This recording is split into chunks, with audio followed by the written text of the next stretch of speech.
não se fala em outro assunto nas redes sociais e na internet que não seja a volta da CBF numa negociação com o Ancelotti. Foi uma novela, Carlo Ancelotti e CBF. CBF resolveu esperar, botou vários treinadores tampões ali. Tampões, literalmente. Ramon Menezes, gente. Até o Ramon Menezes foi técnico da seleção brasileira, principal. Aí o Diniz foi muito mal e depois, quando viram que não teria o Ancelotti, colocaram o Dorival Júnior.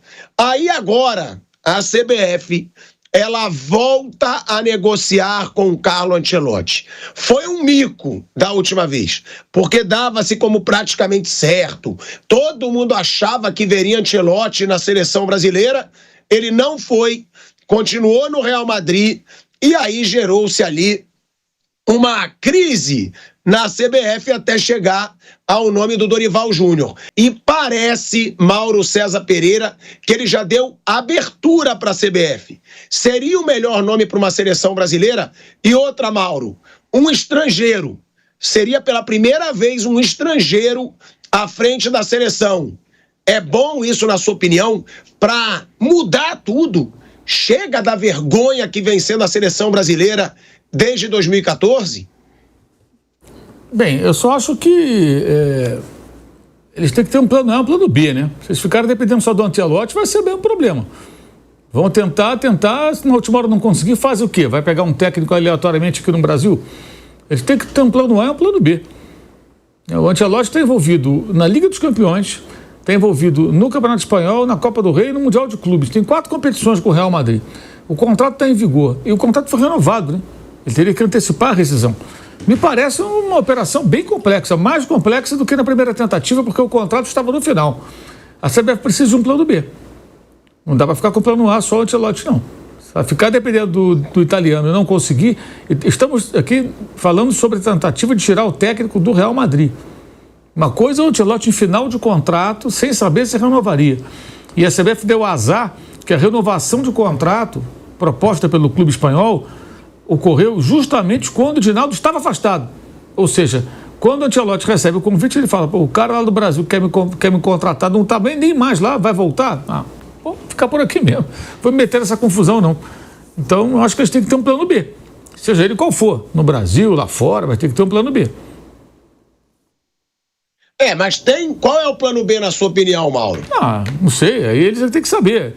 Já falamos aqui, o Jorge Jesus está em final de contrato. Você acha que tem que ser estrangeiro? Pronto. Sim, Você acha que tem que ser estrangeiro? Claro, não tem ninguém aqui no Brasil para assumir. Alguém estrangeiro que venha de fora. Um técnico que venha de fora. Que tenha tamanho, que tenha peso, que não vá se preocupar em agradar o jogador, em convocar um jogador A ou B para colocar numa posição X, não pode ser reserva. Não, o cara que fique acima disso e que faça um bom trabalho. Essa acho que é a necessidade. Um bom técnico com tamanho, com peso. E que veja na seleção brasileira uma oportunidade profissional interessante, porque é uma chance de dirigir uma seleção que pode ser campeão do mundo. Um cara que tenha esse desejo, que fala, cara, é o Brasil em baixa, né? Porque é o seguinte, o time está muito ruim. O time é muito ruim, como time, coletivamente falando. Mas o material humano é bom. Então, não é difícil sair desse buraco. Lembra o Tite quando chegou na seleção em 2016. O time do Dunga, aquele time é tão ruim, mas tão ruim, que qualquer arrumadinha que o Tite desse ali já ia melhorar. E ele arrumou bem o time. Então, foi um grande salto de qualidade. Um bom técnico que consiga resolver isso rapidamente. É isso que o Brasil tem que pegar. A seleção a CBF tem que ir atrás de um cara assim. Ontem falamos do Jorge Jesus, falamos do Ancelotti, são nomes meio óbvios. Mourinho. Tem o Mourinho, falamos do Mourinho também. Está lá no Fenerbahçe. Um cara assim. São estilos diferentes, mas eu acho que até mais importante que o estilo do técnico nesse momento é ser um cara grande, um cara de peso, um cara que não vai pipocar para jogador nenhum, não vai baixar a cabeça, não vai levantar o dedinho para entrar na rodinha e nem vai dizer que vai montar a seleção em função de A, B ou C. Vou montar o meu time, o time brasileiro. Mais ou menos como fez o João Saldanha em 69, lá quando ele chega e escala os 11 de cara para acabar com a especulação, né? Aí até viraram as feras do Saldanha. Tem que ser um cara assim, não que tem que escalar 11 de cara, é o meu time. Vai ser o meu time, nem em função de A, de B, de C. Vou convocar quem eu tenho que convocar, quem estiver bem, quem pode, não só quem estiver bem, às vezes quem não está bem, mas que pode ficar bem, desde que fisicamente tenha condições, né? E que ele confie, que vai fazer um papel, ter um time, uma ideia na cabeça, né? Eu acho que esse é o caminho, porque hoje o Brasil não tem, o técnico do Brasil hoje, da seleção, ele não tem uma ideia de um time, é tudo tentativa e erro, ele fica trocando jogadores, ele parece refém do grupo, não parece se impor, então isso não pode continuar. Desse jeito o Brasil vai correr riscos, não digo de não se classificar, até de não se classificar, embora pequeno, né? Porque são muitas vagas, mas aí a chance de fazer um papelão na Copa do Mundo é imensa, O jogo dessa semana só confirmou tudo aquilo que a gente já sabia. Eu acho muito improvável que seja o Ancelotti. Eu acho muito difícil, sinceramente. Acho que é uma coisa mais que o Edinaldo joga na mídia, porque é um nome, claro, que todo mundo vai aprovar, né? É um nome grande, é um dos maiores técnicos do mundo, né? O Ancelotti provavelmente está no top 10 da história de técnicos aí do futebol mundial. Em relação a títulos, sem dúvida ele está. É um treinador gigante, é um treinador que ninguém vai contestar. Como se ele falasse também do Guardiola, é um cara desse tamanho. Então, acho que ele, de novo, coloca esse nome, que é um nome que vai ter aprovação, mas eu acho muito difícil, muito improvável. Ele tem mais um ano de contrato, ele tem contrato até 2026, talvez depois da Copa de 26, que vai coincidir com o término do contrato dele com o Real Madrid, para um ciclo de Copa até 2030, talvez ele tope dirigir alguma seleção, que nem precisa ser necessariamente a brasileira, mas talvez ele parta para um momento de carreira, eu quero trabalhar numa Copa e tope dirigir uma seleção, talvez a Itália, que é o país dele, enfim, qualquer outra, e talvez o Brasil, claro, mas eu acho muito difícil que ele rompa um contrato com o Real Madrid para assumir uma seleção agora. Acho que ele vai cumprir até 2026. Nada indica também que o Real Madrid queira romper com ele. Então, não acredito. Acho o Ancelotti uma coisa mais para jogar para a galera num momento que a seleção tomou uma pancada da Argentina do que algo realmente com chance real.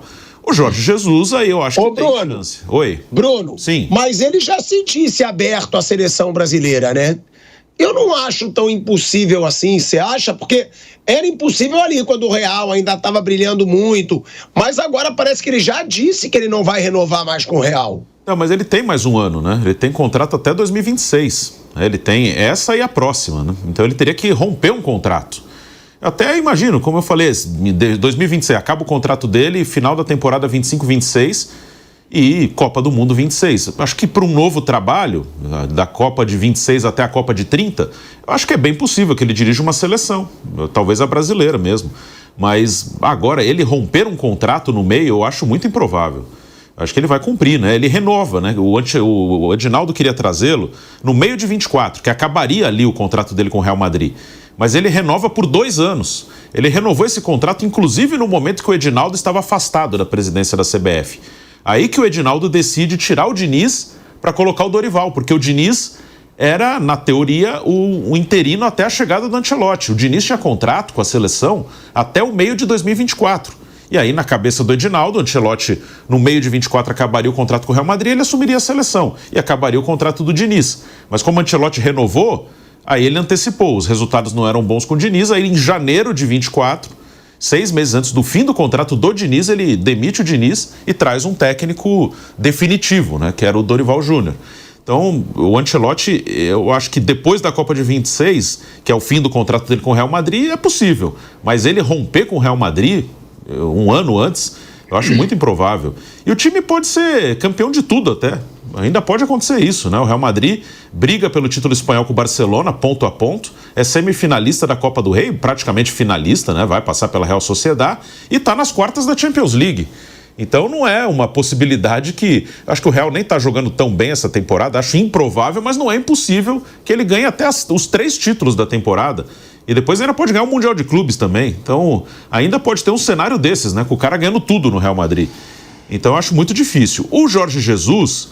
eu já acho uma coisa mais viável, porque o Jorge Jesus tem contrato com o Hilal até o meio do ano só, até o final dessa temporada agora, da Arábia Saudita, que está na reta final, que provavelmente o time dele não será campeão, né? O campeão deve ser o Al Ittihad. Ele está em segundo lugar com uma distância até razoável de pontos. Então, o Jorge Jesus eu acho uma coisa mais viável. É bem possível que ele termine o contrato com o Al Hilal, talvez depois do Mundial de Clubes, que o Al Hilal vai jogar também, e assuma a seleção. Aí teria que ter alguém para dirigir a seleção em junho, ok. Mas o Jorge Jesus eu acho possível, sim. Eu não acho uma coisa improvável. Eu acho até que ele está bem disposto a dirigir a seleção e que ele não renovaria com o Al-Hilal para assumir a seleção brasileira. Aí eu acho que é um nome que pode acontecer mesmo. E porque é um sonho dele, né? O próprio Jesus já disse, né, que tem esse sonho. Agora, eu já falei, Jorge Jesus tem relação desgastada com o Neymar. Neymar saiu do Al-Hilal reclamando do Jorge Jesus, dizendo que não gostou da atitude do Jorge Jesus, porque ele decidia tudo que é treino, e o Jorge Jesus disse que ele não estava numa forma física ideal. E aí depois foi comprovado que o Jorge Jesus não estava tão errado, gente. Neymar jogou ali 5, 6 jogos, machucou, já vai para um mês sem jogar novamente, vai desfalcar o Santos de novo, agora na estreia do Brasileiro contra o Vasco. O Edinaldo, de acordo com toda a imprensa, né, é óbvio que todo mundo percebe que o Edinaldo quer se livrar do Dorival. Até eu quero me livrar do Dorival na seleção, minha mãe, todo mundo que vê jogo de futebol sabe que o Dorival está fazendo um trabalho péssimo na seleção brasileira. E esse vexame contra a Argentina foi a gota d'água. Foi um Brasil que não tinha organização nenhuma, um Brasil que foi humilhado, um Brasil que ficou de bobinho na roda para a seleção argentina. E já se sabe que o Dorival não está nos planos da CBF. Não está nos planos. Se tivesse um treinador hoje que eles quisessem disponível, o Dorival já tinha caído. Só que todos os treinadores que estão no radar, de acordo com as notícias, vão disputar o Mundial de Clubes. Abel Ferreira, Felipe Luiz, Jorge Jesus e Ancelotti. Então a CBF ela vive um dilema. Derruba logo o Dorival Júnior ou aguarda para deixar o Dorival ser o treinador da seleção brasileira na data FIFA que vai ter em junho, né? Porque possivelmente até lá não vai ter nenhum treinador disponível. O Edinaldo Rodrigues marcou para amanhã uma reunião com o Dorival Júnior e toda a comissão técnica para definir esse futuro. Geralmente, sempre tem um encontro de avaliação na semana seguinte das datas FIFA. No entanto, o vexame em Buenos Aires fez Edinaldo acelerar o processo. Ou seja, acelerar essa reunião rápido. Eu quero uma reunião rápido. A reportagem da ESPN trouxe que, de acordo com pessoas próximas à comissão técnica da seleção, a notícia sobre a antecipação da reunião não caiu bem entre os profissionais. O sentimento é de resignação, né?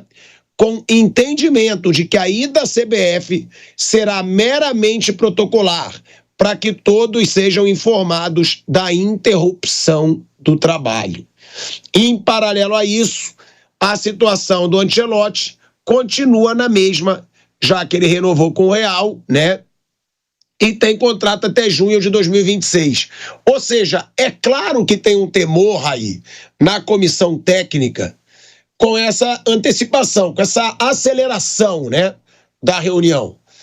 Foi uma notícia que repercutiu em todo mundo, foi o vexame da seleção brasileira, foi que o Dorival tinha que cair, foi que o Brasil foi humilhado pela Argentina, ainda teve a declaração do Rafinha para repercutir, ainda mais como um vexame da seleção brasileira. Tipo assim, quem disse que ia dar porrada dentro e fora do campo foi espancado, né? Foi espancado dentro do campo. Foi quase um UFC. E aí agora tá a seleção nessa situação. Eu acho que o Dorival já sabe que ele vai cair, né, Raí? Agora é saber quando ele vai deixar de trabalhar na CBF.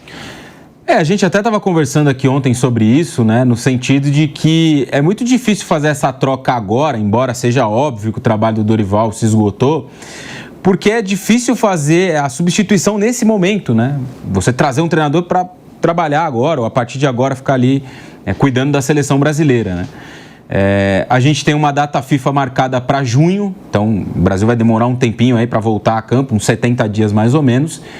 E nesse período todo, né, você não tem opções assim livres no mercado. E só se o Edinaldo, a partir de uma decisão de mandar embora o Dorival nessa reunião que vai acontecer amanhã, fizer uma opção ali por colocar um cara interino para esses 2 jogos, né? Pode ser aí o próprio Ramon Menezes, por exemplo, que é o técnico da seleção sub-20, e faz um péssimo trabalho lá também, mas enfim, seria uma opção para comandar o Brasil nesses 2 jogos que são bem difíceis das eliminatórias, né? Um jogo contra o Equador em Quito, o Equador segundo colocado nessas eliminatórias e com 3 pontos a menos, como a gente citou aqui ontem, e o Paraguai do Gustavo Alfaro, que vai jogar com o Brasil no Brasil, acho que joga no Rio Grande do Sul, no Beira-Rio, se não me falha a memória, mas não perde a 7 jogos, e nessa caminhada de 7 jogos sem perder do Paraguai, ele ganhou do Brasil e da Argentina, jogando em Assunção, mas ganhou desses 2 times. Então, é um trabalho que revigorou o Paraguai. O Paraguai tem jogado muito bem, empatou com a Colômbia aí no último jogo da data FIFA em Barranquilha, o que também é um desafio difícil. Lá em Barranquilha, por exemplo, a Colômbia ganhou do Brasil e da Argentina. Então, isso mostra que a seleção paraguaia tem sido bastante competitiva aí nas mãos do Alfaro, que na Copa do Mundo do Catar levou a seleção do Equador a disputar o Mundial. Então não vai ser uma data FIFA também facinha, né? Como foi lá no começo, quando o Diniz estreou, ele jogou contra Bolívia e Peru, né? Foram os 2 primeiros jogos do Brasil, o Brasil ganhou os 2, e aí todo mundo se empolgou, o Diniz, tal, mudou a seleção e tudo mais, e depois isso ficou comprovado que não era bem assim. Então acho que esse é o grande desafio nesse momento, né? Se optar por fazer a troca agora, quem vai ficar no lugar? Só que por um outro lado, manter o Dorival nesse status aí de já demitido também é muito ruim, né? Até com o próprio profissional. A gente está aqui criticando muito o trabalho dele, que é ruim na seleção brasileira, mas também é uma pessoa, né? Não dá para você tratar o cara de qualquer jeito. Fica aí, e aí em junho eu mando você embora. Não é legal também, né? Então não é uma decisão muito fácil que vai ter que tomar o Edinaldo, mas me parece muito claro que o caminho da seleção brasileira está em um treinador depois do Super Mundial.